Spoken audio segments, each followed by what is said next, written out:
আসসালামু আলাইকুম প্রিয় ভিউয়ার্স। আজ আমরা দেখে নেব এক নজরে নবম শ্রেণীর সিলেবাস এবং প্রশ্ন কাঠামো অর্থাৎ নমুনা প্রশ্ন। নবম শ্রেণীর গণিত সিলেবাসে প্রথমে রয়েছে অধ্যায় 2 অনুক্রম ও ধারা, পৃষ্ঠা নম্বর 29 থেকে 58। অধ্যায় 3 লগারিদমের ধারণা ও প্রয়োগ, পৃষ্ঠা নম্বর 59 থেকে 80। অভিজ্ঞতা নম্বর 5 বাস্তব সমস্যা সমাধানে সহসমীকরণ, 113 থেকে 140 পৃষ্ঠা। অধ্যায় 6 পরিমাপের ত্রিকোণমিতি, 141 থেকে 156 পৃষ্ঠা। অধ্যায় নম্বর 7 কৌণিক দূরত্ব পরিমাপের ত্রিকোণমিতি, 157 থেকে 178 পৃষ্ঠা। অভিজ্ঞতা নম্বর 9 বিস্তার পরিমাপ, 211 থেকে 235 পৃষ্ঠা। এখানে আরও বলা হয়েছে মূল্যায়ন কাঠামো। শিক্ষণকালীন মূল্যায়ন হবে 30% এবং সামষ্টিক মূল্যায়ন 70%, অর্থাৎ শ্রেণী কার্যক্রমের উপর নির্ভর করবে 30% এবং সামষ্টিক মূল্যায়ন অর্থাৎ বার্ষিক পরীক্ষার উপর নম্বর দেওয়া হবে 70%। মূল্যায়ন প্রশ্নের ধারা ও মান বণ্টন। এর মধ্যে অ্যাসাইনমেন্ট বা ব্যবহারিক নম্বর থাকবে 10।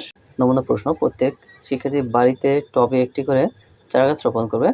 রোপণের পর চারাগাছটির দৈর্ঘ্য মাপবে। রোপণের পর থেকে 7 দিন বা 1 সপ্তাহ পরপর গাছটির দৈর্ঘ্য মাপবে। এভাবে 4 সপ্তাহ মাপার পর প্রাপ্ত দৈর্ঘ্যগুলো দিয়ে একটি অনুক্রম বা প্রয়োজনে কাছাকাছি মান নিয়ে তৈরি করবে।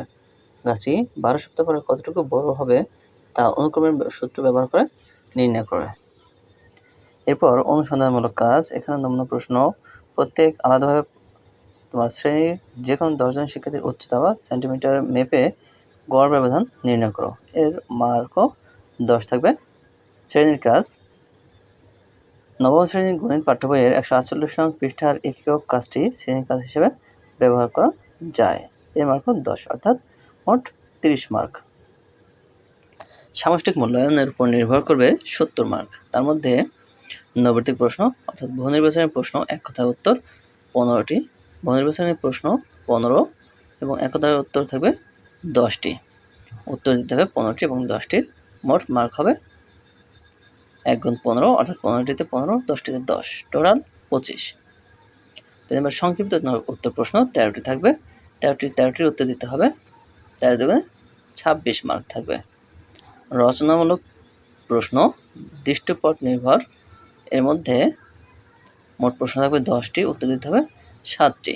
7 গুণ 7 অর্থাৎ 7 7 49, অর্থাৎ এখানে সৃজনশীলে আমরা যেরকম আগে উত্তর দিতাম 7টি, সেরকমই 7টি সৃজনশীল প্রশ্ন উত্তর দিতে হবে, কিন্তু সৃজনশীলে আকার হবে কম। আগে যেরকম ক খ গ আকারে আমাদের 10 মার্ক থাকতো, এখন ক এবং খ 2টি থাকবে, তার মার্ক হবে 4 এবং 3, 7 মার্ক। টোটাল 100 মার্কের পরীক্ষা, তার মধ্যে 3 ঘন্টা সময় দেওয়া হবে। তো কাঠামো মোতাবেক নমুনা একটি প্রশ্ন এখানে দিয়ে দেওয়া হয়েছে। তো তার মধ্যে এখানে 1 থেকে 15 পর্যন্ত 15টি সঠিক উত্তর অর্থাৎ নৈর্ব্যক্তিক প্রশ্ন দেওয়া হয়েছে।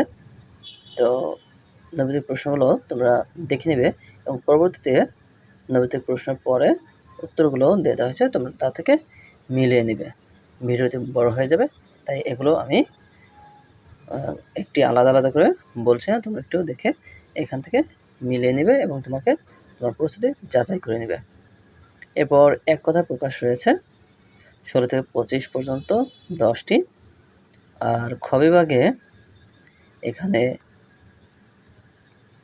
সংক্ষিপ্ত প্রশ্ন রয়েছে ক থেকে ড পর্যন্ত, অর্থাৎ 13টি। তো সংক্ষিপ্ত প্রশ্নগুলো তোমরা এখান থেকে দেখে নেবে, ভিডিওতে সম্পূর্ণ দেওয়া রয়েছে, এখান থেকে তোমরা দেখে তার পরবর্তীতে যে উত্তরগুলো রয়েছে উত্তরের সাথে তোমরা মিলিয়ে নেবে। এরপর দৃষ্টিপথ নির্ভর প্রশ্ন 10টি প্রশ্ন থাকবে, তার থেকে 7টি প্রশ্নের উত্তর দেওয়া হবে। এগুলো এখানে দেওয়া আছে, তোমরা যাচাই করে এবং তোমাদের প্রস্তুতি যাচাই করে নিতে পারো। তোমরা এখান থেকে দেখে দেখে প্রশ্নগুলো উত্তর করতে পারো। প্রিয় শিক্ষার্থীবৃন্দ, এরপরে নৈর্ব্যক্তিক প্রশ্নের উত্তরগুলো এখানে দিয়ে দেওয়া হয়েছে, আমি উত্তরগুলো বলে দিচ্ছি। 1 নম্বর প্রশ্ন উত্তর হবে গ, 2 ক, 3 ঘ, 4 খ, 5 ক, 6 খ, 7-এ গ, 8-এ ক, 9-এ ঘ, 10-এ গ, 11-তে খ, 12-তে গ, 13-তে ঘ, 14-তে খ, 15-তে ক, 16-তে 3, 17-তে 5, 18-তে √3, 19-এ 45 ডিগ্রি, 20-এ -হাফ, 21-এ 10, 22-এ 120 - x পাওয়ার 0, 23-এ π/6, 24-এ 34 ডিগ্রি এবং 25 নম্বর সঠিক উত্তর হবে অনুপাত। আর সংক্ষিপ্ত উত্তরের রুবিক্সটি এখানে দেওয়া আছে, অর্থাৎ কীভাবে মানটি নির্ণয় করতে হবে। 1-এ খ log x or 1/81 = -4 হলে x এর মান নির্ণয় করো। এখানে x এর মানটি নির্ণয় করতে হবে এবং 1-এর খতে x এর মান বের করতে পারলে 2 মার্ক পাওয়া যাবে, আর সূচক প্রকাশ করতে পারলে 1 মার্ক পাওয়া যাবে। দৃশ্যপট নির্ভর যে প্রশ্ন উত্তর, এখানেও মার্কের মানবন্টন দিয়ে দেওয়া রয়েছে। প্রথমে বলা হয়েছে যে জামিল সাহেব তার চাকরির বেতন থেকে কিছু টাকা সঞ্চয় করার সিদ্ধান্ত নিলেন। তিনি প্রথম মাসে 1000 টাকা সঞ্চয় করেন।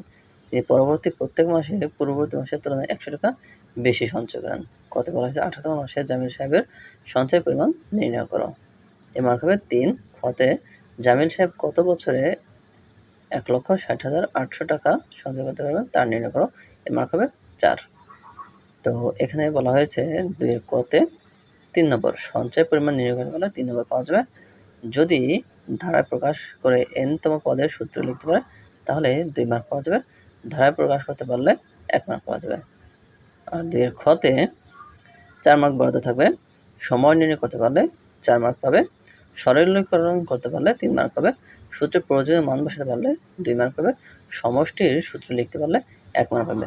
অর্থাৎ এখানে একটি গুরুত্বপূর্ণ বিষয় হচ্ছে যে আগে যেরকম আমাদের একটি অঙ্ক যদি না হতো তাহলে কিন্তু আমরা সামান্য একটু ভুল করলে আমাদের ওখানে 0 দিয়ে দেওয়া হতো, কিন্তু এখন একটি আমাদের প্লাস পয়েন্ট হচ্ছে আমরা কিন্তু এখানে যদি কিছু লিখতে পারি তাহলে কিন্তু আমরা সেখানে মার্ক পাবো।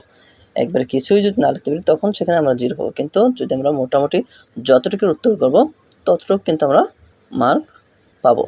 তাই এখানে টেনশনের কিছু নেই।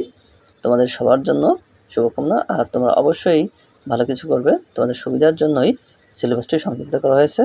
তারপরেও আবার বলা হয়েছে যে যদি স্কুল কর্তৃপক্ষ বা শিক্ষকরা যদি সম্পূর্ণ সিলেবাস শেষ করতে না পারেন তাহলে যতদূর সম্ভব শেষ করবেন, অর্থাৎ যতটুকু পরিমাণ শেষ করবেন ততটুকুর পরেই তোমাদের পরীক্ষা নেওয়া হবে।